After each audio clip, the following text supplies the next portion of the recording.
মুসলিমদের কাছে হাজার মাসের চেয়েও উত্তম পবিত্র লাইলাতুল কদর বা শবে কদরের রাত।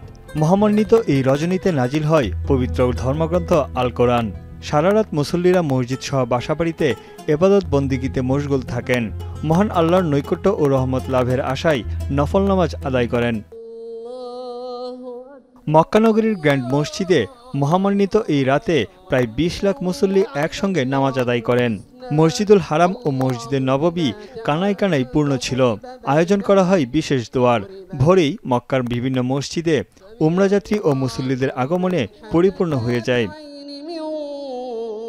জেরুজালেমের আল আকসা মসজিদে শবে কদরের নামাজ আদায় করেন প্রায় ২ লাখ ফিলিস্তিনি, যা এই রমজানের সর্বোচ্চ সংখ্যক মুসল্লি উপস্থিতির রেকর্ড। ইসরায়েলি বিধিনিষেধ উপেক্ষা করেই লাখো ধর্মপ্রাণ ফিলিস্তিনি আল আকসা মসজিদে সারারাত ইবাদত করেন।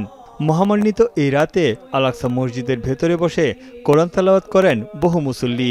এই সময় তারা ফিলিস্তিনি জনগণের মুক্তির জন্য দোয়া করেন। এদিকে অধিকৃত পশ্চিম তীরের বেথলহেম শহরের ইসরায়েলি চেকপয়েন্টে ঘণ্টার পর ঘণ্টা অপেক্ষা করেন ফিলিস্তিনিরা। সীমানা পেরিয়ে জেরুজালেমে যাওয়ার অনুমতি মেলেনি তাদের। শুধু তাই না, পবিত্র রজনীতে হেব্রন শহরের ইব্রাহিমী মসজিদের সবগুলো হল খুলে দিতে অস্বীকৃতি জানায় ইসরায়েলিরা। এই ঘটনাকে নেক্কারজনক বলছেন ফিলিস্তিনিরা। يعني بنعاني على المعابر وقلنا 3 ساعات قاعدين بنستنى تيدخلونا. اللي من الساعة 12:30 وقالوا على 1 وقالوا على 2 وهي صار 2:30. حسب ادعائهم إنه لازم يفتحوا المعبر مثلا على الساعة 2 وهي الساعة 2:30 أو على 3 وممكن ما يفتحوش على الساعة 3 ممكن يخلونا لصلاة المغرب. পবিত্র শবে কদর উপলক্ষে আয়োজিত ৩১তম আন্তর্জাতিক কোরআন প্রতিযোগিতায় বিজয়ীদের সম্মানিত করেন মিশরের president Abdel Fattah al Sisi. এ সময় তিনি ফিলিস্তিনিদের সমর্থনে সবকিছু করার আশ্বাস দেন। রক্তপাত বন্ধ করে শান্তি ও স্থিতিশীলতা ফিরিয়ে আনতে মুসলিম বিশ্বকে এক হওয়ার আহ্বান জানান প্রেসিডেন্ট সিসি।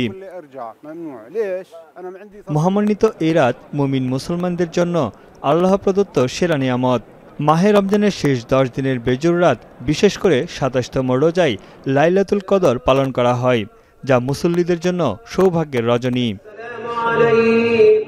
তানভীর জনি, এখন বিশ্ব।